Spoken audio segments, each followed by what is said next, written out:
یہ 10 محرم کی رات کا منظر ہے۔ سیدنا امام حسین خیمے کے دروازے سے ٹیک لگائے بیٹھے ہیں۔ ہلکی سی اونگ آ جاتی ہے، بیدار ہوتے ہیں تو مسکراتے ہوئے رفقا سے فرماتے ہیں کہ میرے نانا جان حضرت محمد مصطفیٰ صلی اللہ علیہ وسلم خواب میں آئے تھے اور فرمایا کہ حسین اب ہم سے ملنے کی تیاری کر لو۔ راہ حق کے ان مسافروں کی پوری رات عبادت میں گزری۔ صبح آپ رضی اللہ عنہ نے یزیدی فوج کے سامنے ایک پرجوش تقریر کی۔ فرمایا، اے لوگو، تم جانتے ہو کہ میں رسول اللہ صلی اللہ علیہ وسلم کا نواسا، حیدر کرار کا نور نظر اور خاتون جنت کا لخت جگر ہوں۔ تم سب نے مجھے خط لکھ کر بلایا، اب تم اپنے وعدوں سے پھر چکے ہو۔ اس تقریر سے متاثر ہو کر حر بن یزید تمیمی نے اپنا گھوڑا آگے بڑھایا اور حضرت امام حسین رضی اللہ عنہ کے ساتھ کھڑا ہو گیا۔ یزیدی فوج کے سالار شمر نے جب یہ منظر دیکھا تو اسے فکر ہوئی کہ فوج میں بغاوت نہ ہو جائے۔ اس نے عمرو بن سعد سے کہا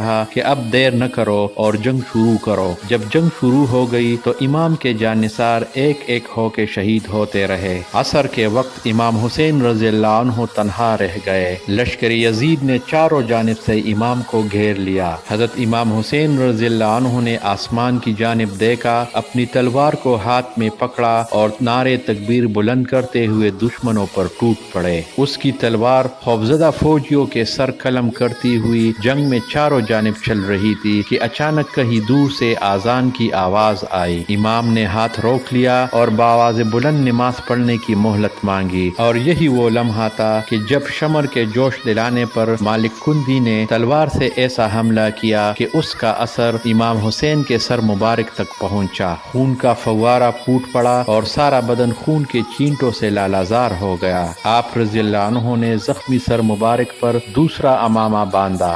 جیسے جیسے وقت گزرتا جا رہا تھا، ہزاروں کے حصار میں اکیلے حضرت امام علیہ السلام کے جسم پر زخموں کے نشانات بڑھتے جا رہے تھے۔ زخموں کی شدت نے آپ کو نڈھال کر دیا تھا، لیکن اس کے باوجود کسی میں اتنی ہمت نہ تھی کہ شجاعت و بہادری کے اس کوہ گراں کو شہید کر سکے۔ آخرکار شمر ملعون نے دھاڑ کر کہا، آگے بڑھو اور شہید کر دو۔ یہ سنتے ہی آپ علیہ السلام پر تیروں کی بارش شروع ہو گئی۔ ایک تیر گردن میں پیوست ہو گیا جسے آپ نے اپنے ہاتھوں سے کھینچ کر نکالا۔ زرع بن شریک تمیمی نے زخموں سے چھوٹ فاطمہ کے لال پر وار کیا تو بایاں بازو کٹ کر دور جا گرا۔ عین اسی حالت میں سنان بن انس نے نیزہ مارا اور حضرت امام حسین رضی اللہ عنہ زمین پر گر گئے۔ خولی بن یزید سر قلم کرنے آگے بڑھا، لیکن ہاتھ کام گئے اور پیچھے ہٹ گیا۔ تاہم سنگ دل اور شکیع القلب سنان بن انس نے سر مبارک کو جسم سے جدا کر دیا۔